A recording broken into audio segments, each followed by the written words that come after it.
Hello everyone. ज़िंदगी एक किताब की तरह है। अगले पन्ने पर क्या होगा ये हमें पता नहीं, और पिछले पन्नों को हम पढ़ तो सकते हैं पर बदल नहीं सकते। तो क्यों ना आज ही में जिया जाए। स्टूडेंट्स, आज हम फ्लेमिंगो बुक का the last lesson written by Alphonse Daudet शुरू करेंगे।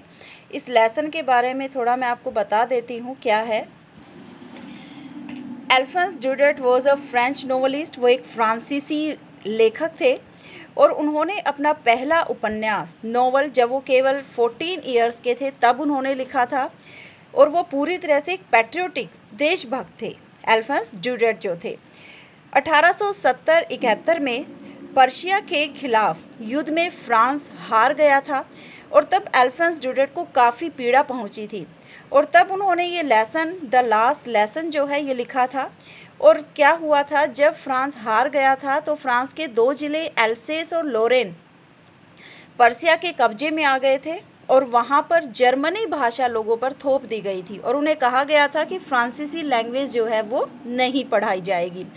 और इस कहानी में हमारा जो मेन कैरेक्टर है वो है एम हैमल, जो एक टीचर हैं, और वो 40 साल तक फ्रांसीसी लैंग्वेज ही पढ़ा रहे थे। लेकिन अब वहाँ पर लोगों पर जब जर्मन भाषा थोप दी गई थी तो अब वहाँ पर जाहिर है नए टीचर को आना था, और अब एम हैमल को नोटिस मिल गया था कि उन्हें यहाँ से चले जाना है।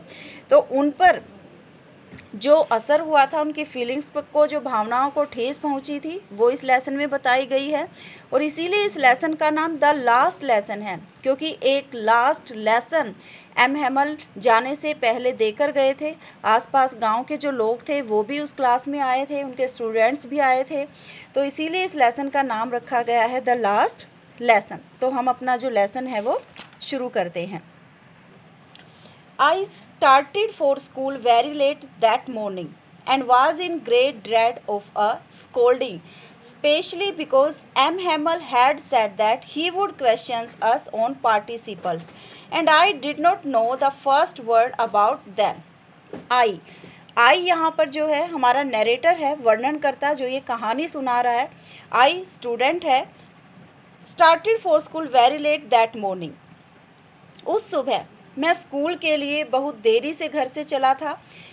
And was in great dread of a scolding, और मुझे डांटे जाने का भी बड़ा खतरा था। ड्रेड डर था, स्कोल्डिंग डांटना। Specially because M Hamel had said that he would questions us on participles, विशेष रूप से इसीलिए क्योंकि एम हैमल ने हमें कहा था कि वो हमसे पार्टिसिपल पर सवाल पूछेंगे, और मुझे उसके बारे में कुछ भी नहीं पता था। And I did not know the first word about them, पहला शब्द भी मैं नहीं जानता था।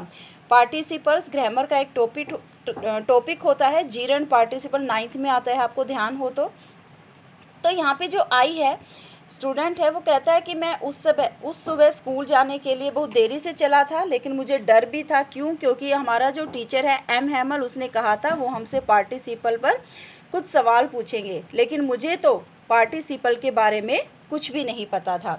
आगे है, for a moment I thought of running away and spending the day out of doors. क्षण भर के लिए, फॉर अ मोमेंट एक क्षण के लिए, मैंने स्कूल से भागकर बाहर दिन बिताने के बारे में सोचा। I thought of running away and spending the day out of doors, मैंने सोचा कि मैं यहाँ से भाग जाता हूँ और पूरा का पूरा जो दिन है वो घर से और स्कूल से बाहर कहीं और बिताता हूँ, मतलब मैं बंक मार लेता हूँ। It was so warm so bright, जो दिन था वो बड़ा गर्म भी था, ब्राइट बड़ा सुहावना दिन था। The birds were chirping at the edge of the woods, and in the open field back of the sawmill, the Persian soldiers were drilling. जंगल के बाहरी छोर पर, जंगल के किनारे पर पक्षी चहचहा रहे थे, और जो सामिल होती है आरा मील, उसके पीछे खुले ओपन फील्ड, खुले मैदान में जो पर्शियन सैनिक थे वो ड्रिलिंग कर रहे थे, परेड कर रहे थे। It was all much more tempting than the rule for participles, और ये सब कुछ क्या था? more tempting था। tempting होता है लुभाने वाला, किसी अपनी तरफ आकर्षित करने वाला। than the rules for participles, और ये सब कुछ पार्टिसिपल के नियमों से कहीं अधिक मुझे लुभावना लग रहा था, मुझे अपनी तरफ खींच रहा था। क्या? पक्षियों को का चहचहाना, बढ़िया मौसम था, सुहाना मौसम था, और पर्शियन जो सैनिक थे वो ड्रिलिंग कर रहे थे। ये सब कुछ देखना, मुझे लगा कि पार्टिसिपल के रूल छोड़ो, मैं आज का दिन बाहर ही बिताता हूँ। But I had the strength to resist. Resist होता है एक तरह से अपने आप को रोकना, विरोध करना किसी चीज़ का। And hurried off to school. लेकिन मैंने अपने आप को रोका, मेरे अंदर इतनी स्ट्रेंथ थी, क्षमता थी कि मैं अपने आप को बंक मारने से रोकूं, और मैं जल्दी से स्कूल की ओर चल पड़ा। मैं हरीड ऑफ टू स्कूल, दौड़कर स्कूल की तरफ गया। When I passed the town hall, there was a crowd in front of the bulletin board. और जब मैं टाउन हॉल के पास से गुजरा तब नोटिस बोर्ड के सामने काफ़ी क्राउड, भीड़ थी। For the last 2 years, our bad news had come from there. पिछले 2 सालों से ऑल आवर बैड न्यूज़, हमें जितनी भी बुरी खबरें मिलती थी वो सभी हमें बुलेटिन बोर्ड से ही मिलती थी। बुलेटिन बोर्ड मतलब एक नोटिस बोर्ड, जैसे स्कूल्स में आपने देखा होगा नोटिस बोर्ड, उस पर जितनी भी हमारी न्यूज़ है नोटिस बोर्ड पे लिख दी जाती हैं स्कूल में। और इसी प्रकार टाउन हॉल एक जगह पूरा चबूतरा सा था, वहाँ पर जो है एक नोटिस बुलेटिन बोर्ड लिखा हुआ था, जितनी भी खबरें थी लोगों को वहीं से मिलती थी। तो यहाँ पर जो नरेटर है वो कह रहा है कि पिछले 2 सालों से हमें जितने भी बुरे समाचार मिले थे वो सभी सिर्फ बुलेटिन बोर्ड से हमें मिले थे। कौन से बुरे समाचार?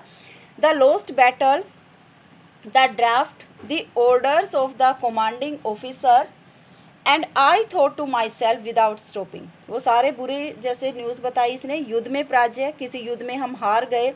ड्राफ्ट होता है सेना में भर्ती होने के जो आदेश हैं वो। कमांडिंग ऑफिसर की जितने भी ऑर्डर्स थे वो भी हमें वहीं से मिलते थे। And I thought to myself without stopping, और बिना रुके मैंने अपने आप में ही सोचा, what can be the matter now, कि अब क्या मामला हो सकता है, अब क्या बात हो सकती है जो आज फिर बुलेटिन बोर्ड के सामने इतनी भीड़ है। Then as I hurried by as fast as I could go, the blacksmith Wachter who was there with his apprentice reading the bulletin called after me. Then तब as I hurried by as fast as I, जब जितनी तेज़ी से मैं भाग सकता था मैं उतनी तेज़ी से भागा, और मैं द ब्लैकस्मिथ वॉचर, मैं ब्लैकस्मिथ होता है लोहार जिसका नाम वॉचर था, उसके पास से गुजरा जो वहाँ पर था। विद हिज अप्रेंटिस, अपने अप्रेंटिस के साथ। अप्रेंटिस मतलब प्रशिक्षु, जिसे हम काम सिखाते हैं, जिसे हम चेला कह सकते हैं। अपने अप्रेंटिस के साथ वॉचर वहाँ था जो बुलेटिन को पढ़ रहा था।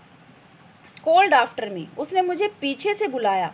डोंट गो सो फास्ट, बब का मतलब यहाँ पे लड़के, तुम इतनी तेज़ी से मत भागो। You will get to your school in plenty of time. उसने कहा कि तुम स्कूल काफ़ी वक्त से पहुंच जाओगे। वो एक तरह से उसका मजाक उड़ा रहा था कि तुम इतनी लेट हो, इतनी तेज़ी से मत भागो, अभी तो काफ़ी समय बचा है। वो उसका एक तरह से उसे मजाक उड़ा रहा था। I thought he was making fun of me and reached M Hamel's little garden all out of breath. और मैंने सोचा कि वो मेरा मजाक उड़ा रहा था, और मैं हाँफता हुआ एम हैमल के जो छोटा बगीचा था मैं वहाँ पर पहुँच गया। आई होप यहाँ तक आपको समझ आ गया होगा। तो नेक्स्ट वीडियो में ये चैप्टर हम अपना कंटिन्यू करेंगे।